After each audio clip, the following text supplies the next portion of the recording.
Hey there guys, welcome back. Today we'll see dictionary data type. Python dictionary is an unordered collection of items and each item of a dictionary has a key value pair. We can retrieve value from a dictionary when the key is known. So how we can create dictionary? Creating a dictionary is as simple as placing items inside curly braces separated by commas. And an item has a key and corresponding value that is expressed as a pair. That is key value pair. And key value records are separated by colon. Key has to be unique and immutable, and the value can be of any data type and it can repeat as well. Let's see the properties of dictionary. Going to edit plus, make a new folder inside Python 13_dict, and now a new file a.py. Making an empty data structure is important in many cases, so we'll see how empty dictionary is created. D is equal to curly braces. See, set and dictionary both are written inside curly braces, but we have seen in set that empty curly braces represents empty dictionary and not empty set. Okay. So if we print type of D, then it will be dictionary and not set. Okay. Let's see. Running a.py. See, type of D is class dict. Okay. Now making new example b.py. Here let's add some keys and values in dictionary. So D is equal to curly braces. Let the first key be 1 and colon.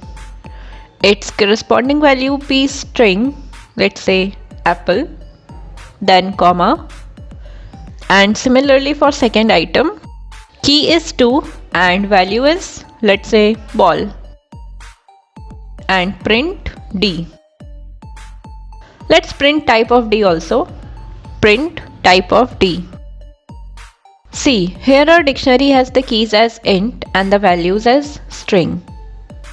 And now running b.py. Okay, so dictionary is printed here and the type is class dict. Let's try with some different key value. Comment this and D is equal to curly braces string A colon 12 comma string B colon 22 comma string C colon 32. So here our key is string and value is of integer type. So let's see, running b.py. Okay, dictionary is printed as it is. Okay. Now let's make new example c.py. To access all the keys in dictionary, we have a method in dictionary class, that is dictionary.keys. Keys in lowercase. Let's see this in example. Suppose we have this dictionary. Here we have keys in string form. First key is name and the value is also a string, that is Elon Musk. The second key is age and its value is 49. The third key is company and the value is a list of companies owned by Musk. See, here we have 3 pairs and each pair's value is of different data type. Print d.keys. Now running c.py. See, we are getting dict_keys and the keys are in the list form, right? Now similar to the keys method, we have values method also.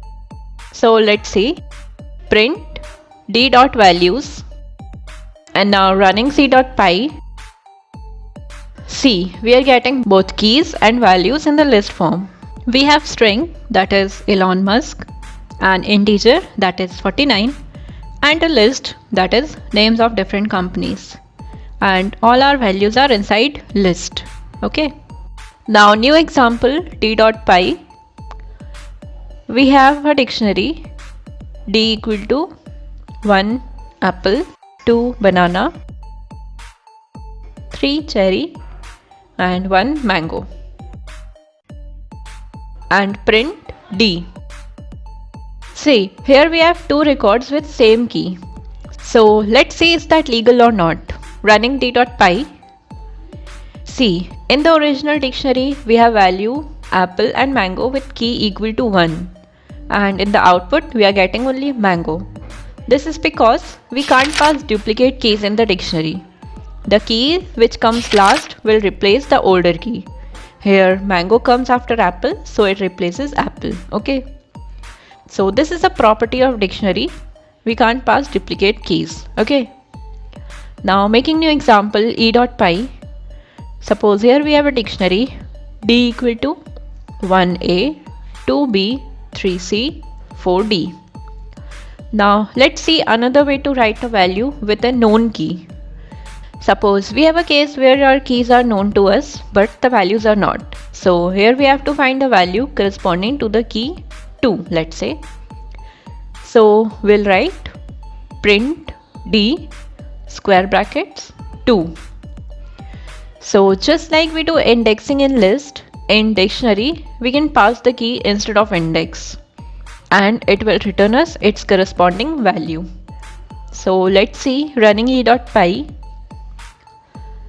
Value for the key 2 was b, so we are getting b. Okay. See, in dictionary we can't do indexing or slicing, but here we can get the value for the corresponding key in this way.